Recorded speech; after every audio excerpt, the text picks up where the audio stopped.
আমি এমপি হিসেবে যদি নির্বাচিত হতে পারি, সদরের এমপি হিসেবে যদি আপনারা আমাকে নির্বাচিত করেন, আমার বেতনের 50% সরাসরি আমি শিক্ষাবৃত্তি তহবিলে দিব। কারণ আমি কিন্তু নিজের ভাগ্য পরিবর্তন করার জন্য কিন্তু এমপি হতে চাইনি। আমি এমপি হতে চাই জনগণের জন্য কথা বলার জন্য, জনগণের সেবা করার জন্য, দেশের জন্য যেন আমি কাজ করতে পারি, দেশের মানুষের জন্য যেন আমি কথা বলতে পারি, সেই জন্যই আমি এমপি হতে চাই। এই জন্য আপনাদের সমর্থন চাই। সেক্ষেত্রে যদি আমি এমপি হতে পারি, আমার বেতনের 50% সরাসরি আমি শিক্ষাবৃত্তি তহবিলে দিয়ে দিব। বছরে একদিন নয়, প্রতি 3 মাসে আমি জনতার আদালতে হাজির হব। জনগণ চাইলে আমার কাজের উপরে গণভোট চালু করবে। মিথ্যা প্রতিশ্রুতি দিলে জনসমক্ষে ক্ষমা চাইব, আইনি দায়ও নিব। এমপি অফিস হবে 24 ঘন্টা খোলা, কোনো দালাল থাকবে না। সরাসরি আমার সাথেই তারা কথা বলতে পারবে।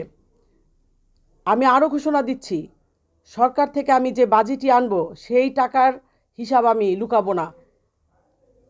কোন কাজে কত টাকা খরচ হচ্ছে তা জনগণ জানবে, দেখবে, প্রশ্ন করবে। কারণ এই টাকা আমার না, এই টাকা দেশের মানুষের, এই টাকা জনগণের। আমি আমার ইশতেহারটাকে সংক্ষিপ্ত আকারে আমি পড়ে শোনাচ্ছি যে আমি এমপি হলে আমি এই সদরের জনগণের জন্য কি করব। নরসিংদী সদর উপজেলার সম্মানিত ব্যবসায়ী মহল টেন্ডার কমিশন ও উন্নয়ন প্রকল্প নিয়ে ইশতেহার ভিত্তিক মন্তব্য, বাস্তব চিত্র প্রকাশ। এলাকা ভিত্তিক উন্নয়ন ব্যবস্থা চালু করব, সনাতন ধর্মাবলম্বীদের পাশে থাকার প্রতিশ্রুতি দিয়েছি ও মাদ্রাসা ও এতিমখানার মান উন্নয়ন ও ফান্ডিং উদ্যোগ, নারী অধিকার বাস্তবায়ন। নরসিংদী জেলায় স্টেডিয়াম উন্নয়ন ও ভবিষ্যতে জাতীয় পর্যায়ে খেলোয়াড় তৈরির উদ্যোগ। প্রবাসী নাগরিক সুরক্ষা ও অধিকার ইশতেহার। আমাদের সুস্পষ্ট অঙ্গীকার ও সমাধান, দ্রুত আইনি সহায়তা ও অভিযোগের ব্যবস্থা, রেমিটেন্স ও সম্পদ সুরক্ষা, পরিবারের জন্য সমন্বিত সহায়তা, প্রতারণা ও চক্র দমন, সচেতনতা ও নথি ব্যবস্থাপনা। আমি নির্বাচনের যে পরিবেশটা চাচ্ছি সেটা হচ্ছে, আমরা বিগত দিনে দেখেছি মানুষ ভোট দিতে যেতে পারেনি। আমি চাই যে অন্যান্য প্রার্থী যারা আছে তাদের প্রশাসন এবং নির্বাচন কমিশন তাদের সমান চোখে দেখুক এবং তাদের জন্য সমান ব্যবস্থা করুক, এবং প্রার্থীরা যাতে কোনো জায়গায় মানে নির্ভয়ে যেতে পারে এবং ভোট চাইতে পারে, সেইভাবে তাদের আশ্বস্ত করা হোক, যেন তারা কোথাও গেলে হামলা মামলার শিকার না হয়।